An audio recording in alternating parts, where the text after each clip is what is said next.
Thus, the defense forces have struck important targets in the Russian Federation. This was reported by the General Staff of the Armed Forces of Ukraine.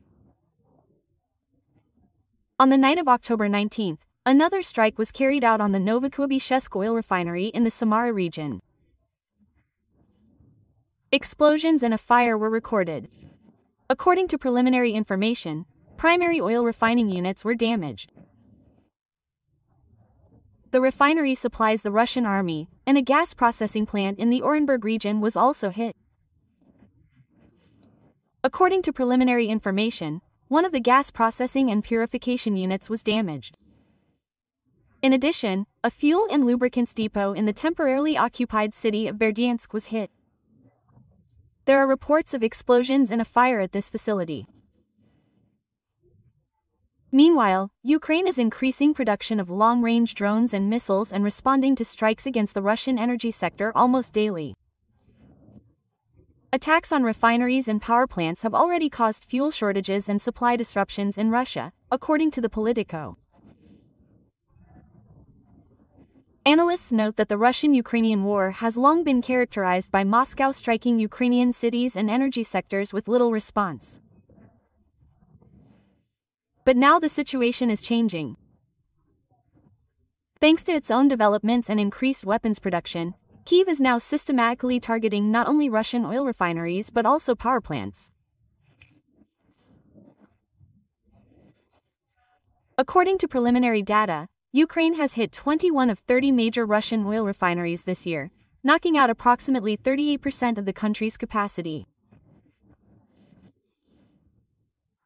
Furthermore, Ukrainian engineers have also developed inexpensive interceptor drones. They are already downing hundreds of Russian Shaheeds. This technology is changing the concept of air warfare and is becoming a key element of Ukraine's defense, according to a Business Insider. According to analysts, approximately a year after the start of the full-scale war, Ukraine presented an idea that the military initially considered unrealistic, using quadcopters to intercept Russian drones. However, this plan has become a reality.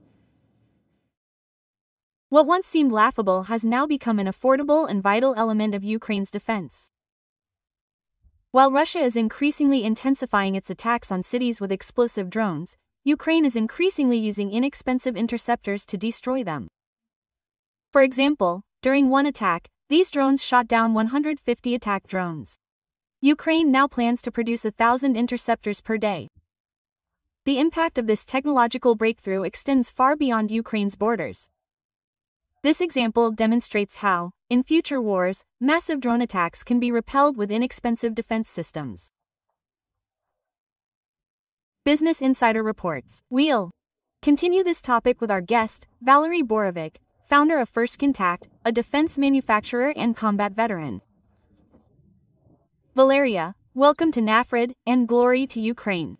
Good evening, glory to the heroes. We've often discussed how drones have changed the nature of warfare since Russia's full-scale invasion of Ukraine. It's already become a little different from how everyone imagined it and how it appeared in books and textbooks. And, perhaps, this became especially noticeable in practice when Russian drones entered the territory of the European Union.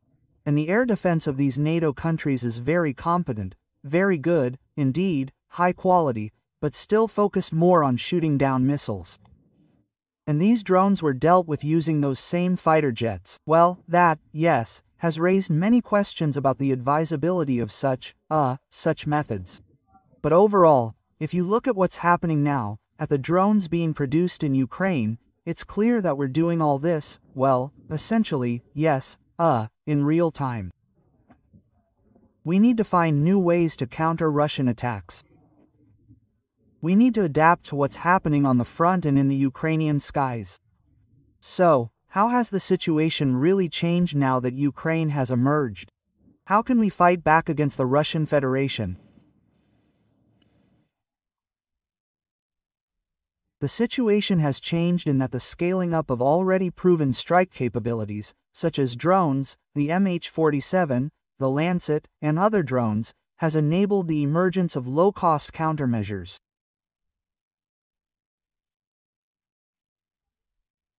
Previously, these were typical air defense systems, of kinetic destruction. This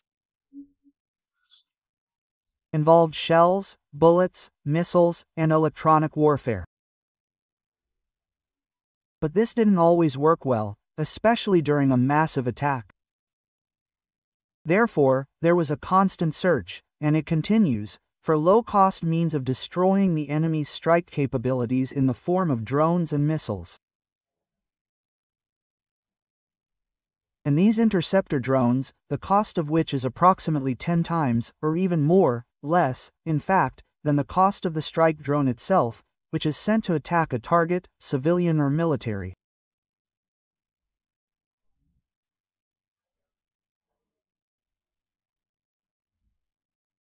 This has led to the scaling up of such solutions and, accordingly, success in destroying drones flying into Ukraine.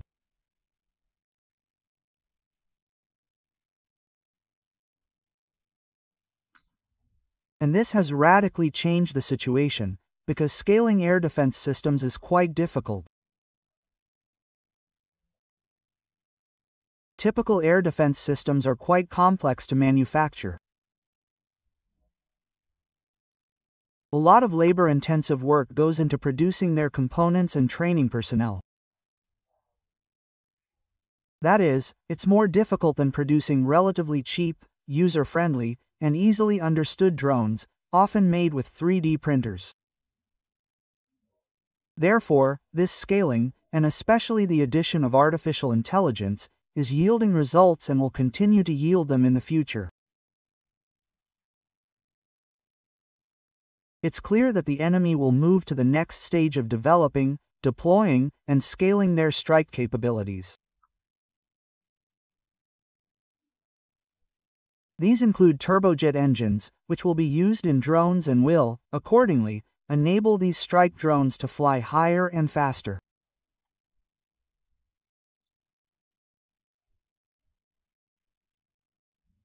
Accordingly, it's necessary to look for anti-aircraft drones or other, missile-like missiles that will catch up with or, on a collision course, shoot down the enemy's strike capabilities.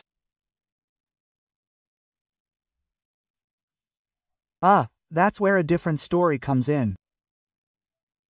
This includes detection, early target tracking, ballistic calculators, target acquisition. And, of course, as I said, artificial intelligence, which can combine all of this and, without the help of an operator, direct a drone to destroy the drone that's flying at you to destroy you. It's a bit of a tautology, but nevertheless, it describes the very process of attack, the destruction of the enemy. Well, yes, Ukraine is now, be that as it may, yes, but I probably won't be mistaken if I say that Ukraine is number one in the world in drone technology, which is used on the battlefield in the conditions of this modern war.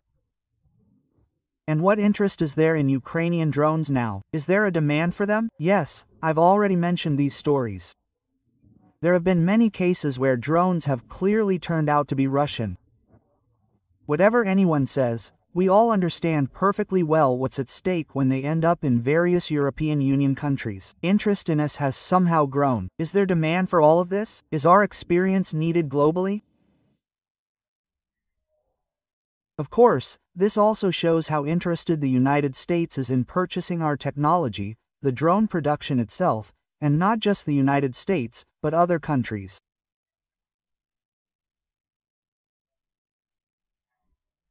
We're negotiating with some fairly large companies, the world leaders in some segments, that are interested in buying our drones.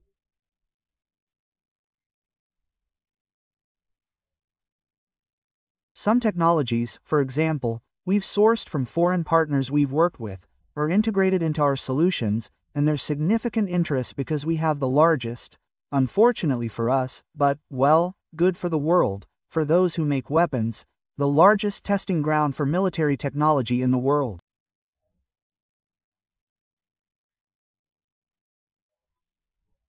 And here, in a week or a month at most, you can test a technology that, in peacetime, could be tested for months or even years. And here, even these technologies are changing. Sometimes, several times a week, maybe the enemy comes up with some innovations, or we can come up with some interesting solutions that bypass the enemy's defenses or, conversely, protect our positions and our cities. So, there's a lot of interest. Now, the first steps are being taken toward opening exports, although, as it turns out, they were officially not closed. That is, legally, there are no documents that would effectively block exports. They simply weren't granted an export license, because Ukraine must first and foremost defend itself, and all technologies that can be purchased and used on the battlefield must work for Ukraine.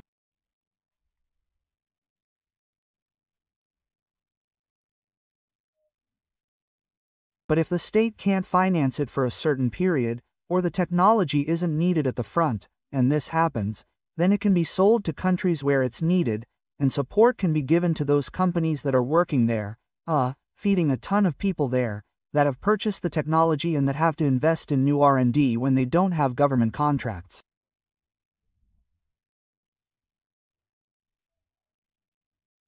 They shouldn't export.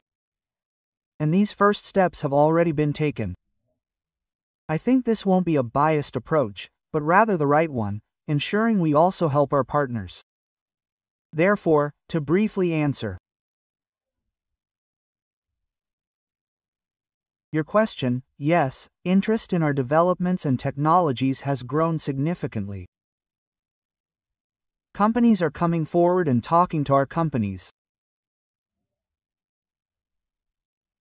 It's crucial here, both for my colleagues and for myself, I'd say, to make sure I don't miscalculate, but to work out the right process for interacting with companies with lawyers, so that these technologies aren't taken away or copied, because this is a tough business, a tough military market, and so that we can work on an equal footing with Ukrainian manufacturers. Valerie, let me clarify. Yes, you mentioned it, but yes, indeed, war is a rather cynical thing, and Ukraine is now truly a testing ground for weapons, among other things. Especially since the enemy, and, as we see, ours is quite cunning, isn't stopping, but adapting, looking for new ways to occupy Ukraine and put pressure on the population. And you mentioned it as a testing ground. That's if I'm not taking it too literally when I suggest that someone is offering us their ideas, and that they can be tested in combat. Of course, that's how we work. That is, some of the technologies there are from leading global companies. So, we, recently tested, say, a ground-based robotic system there, and we continue to work with one of the leading German companies that supplies us with air defense systems, in order to develop other areas, so that what, works for them, and they've invested a lot of money in it, but it doesn't work on our front lines, can be brought into line and, accordingly, used to defend our country, and in the future, to defend their country as well.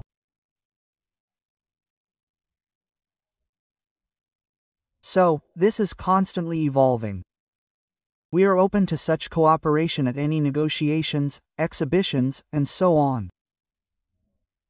We constantly talk about giving us these technologies, because they are lagging behind, they can't work in the war of the future. Let's do it now, because, we are facing the war of the future. We will test, trial, and make changes. We will work with you to keep up with these changing technologies.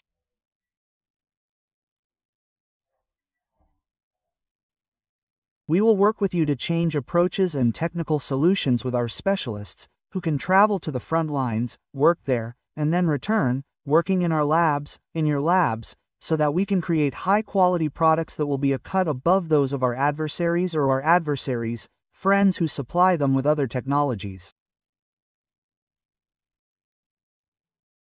Yes, incidentally, yes, Russia is quite actively using the help of its so-called allies. And it's absolutely obvious that Ukraine, in defending itself, can resort to the help of its partners.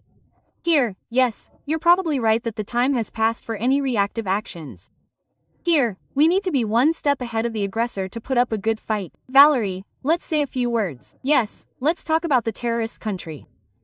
But Ukraine didn't want war and offered peace, agreed to a ceasefire. However, Ukraine's President Volodymyr Zelensky has spoken out once again, saying that Russia continues its terror. He says Russia is disrupting negotiations and intensifying attacks almost daily.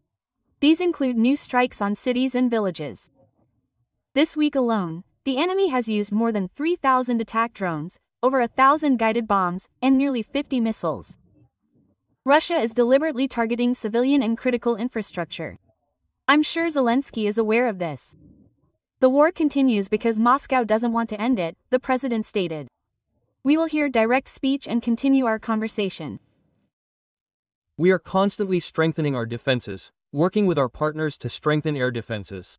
The Pell program, investments in the Ukrainian defense industry, bilateral and multilateral formats. Putin won't be stopped by talking. Pressure is needed. The world sees that Russia responds to force.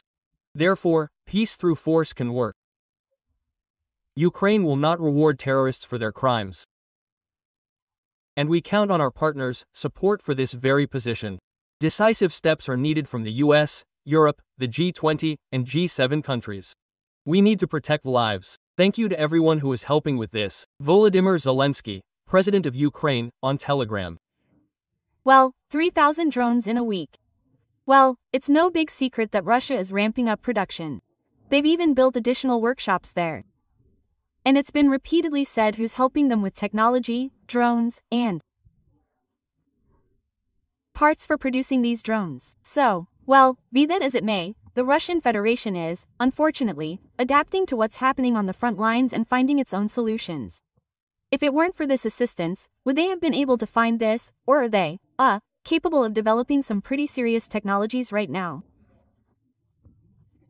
As someone who's actually looking to counter this, what would you say about their technical capabilities and the role of those who are now helping the aggressors? Russia has very significant technical capabilities. They've shifted their science to military applications. Even those who weren't working in this area are now connected to good institutions. So, it's impossible to say what they can or can't do. They definitely can. And in some areas, they could be leaders, not just in Ukraine, not to mention the West. We need to understand that we're dealing with a serious adversary that was preparing for this war, not just with us but with other countries as well. They have financial resources. Yes, they'll be running out in another year or year and a half, and there will be serious problems. But if the Russians are listening to us, they need to understand that Putin can't stop, because it's his survival.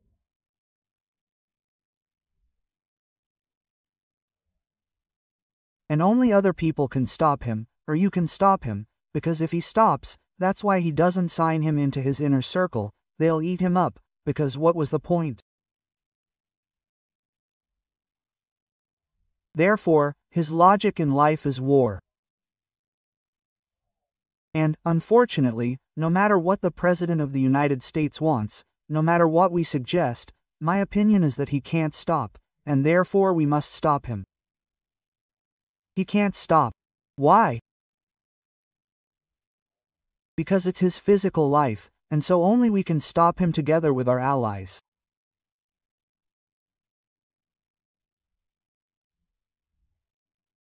And also, probably, some part of the Russian people who will be wiped off the face of the earth tomorrow, because your sons and daughters will then be sent to the front, and it's unclear for what reasons.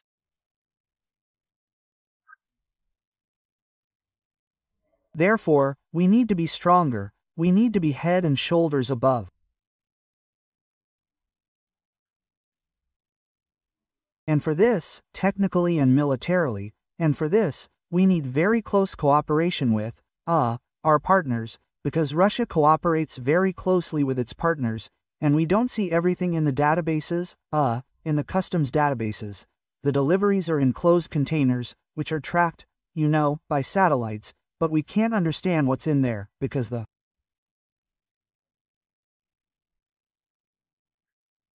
border between China, for example, and Russia is enormous.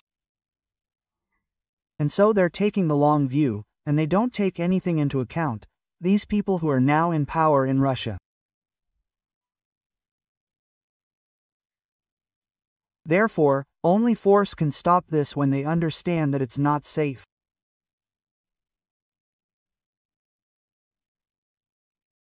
Their safety and the safety of their families are at greater risk if they continue this war than if they don't. Yes, indeed, I agree with you that force is the only thing they understand in the Russian Federation. And thank you and everyone who is helping to repel these attacks now, including those attacking legitimate military targets on Russian territory that are helping the enemy continue this war. Valery, you are always welcome on Freedom. Valery Borovic, founder of the defense manufacturer Fesco Contact, is also a combat veteran. As a reminder, he has joined us.